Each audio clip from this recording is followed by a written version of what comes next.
भक्ति, हाँ द्वितीय होची शक्ति, तृतीय होची ज्ञान, चतुर्थ होची वैभव।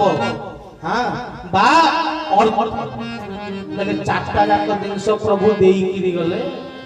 प्रभु आम मान को चरम बोली कहते से चरम चैतन्य महायज्ञ कराई। से चारिटा महायज्ञ चारोटी द्रव्य देवा कहले पुत्र को निज सिंहासन न देकी बापा कौन कुआडे गला सिंहासन में बसिया पूर्व पावाड़ तक ट्रांसफर न हेले सिंहासन में खालते बसिबो ना। तुम पावाड़ देले कहले प्रथम कौन देले ना भक्ति। बिना भक्ति रे धर्म ही पारिबो नाही। तुम प्रथम चरम चैतन्य महायज्ञ भक्तिर यज्ञ गोपाल यज्ञ।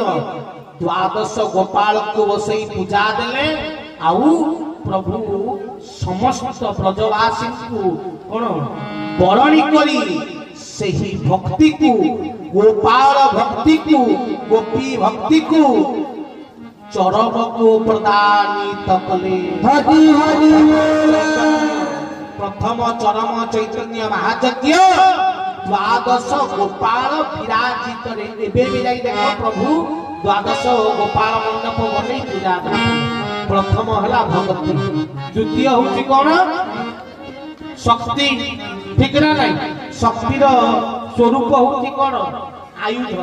भगवान माने जेते भगवान थिले समस्तंकर कौन आयुध रहिछि। तो बिना आयुध रे शक्ति होबनी। तो द्वितीय चरम चैतन्य महायज्ञ भाटुनिया बा पद्मपुर निकट रे ठाकुर शक्ति प्रदान कले। अर्थ अष्टादश आयुध प्रभु शंख चक्र गदा पद्म आयुध को रखी द्वितीय चरम चैतन्य महायज्ञ रे आयुध पूजा हला। कहूँ बोली विश्वास करने दरकार नहीं। जो पूजक पाने थिले जो माने करुथिले पचारे की बुझी नबो। भाटुनिया यज्ञ रे ठाकुरे निर्देश देई आयुध तैयारी करी मंडप रे रखी कि पूजा प्रदान करथिले। तो शक्ति प्रदान कले भाटुनिया पद्मपुर कहले तापरे ज्ञान। तो ज्ञान कोठी देबे ना ज्ञान रो स्वरूप किए ना सरस्वती। समस्त ज्ञान रो स्वरूप सरस्वती कर अन्य नाम कौन कहले प्रथमे भारती नाम द्वितीय सरस्वती। सरस्वती को प्रथम नाम होची भारती। तेणु प्रभु शुक्लुड़ी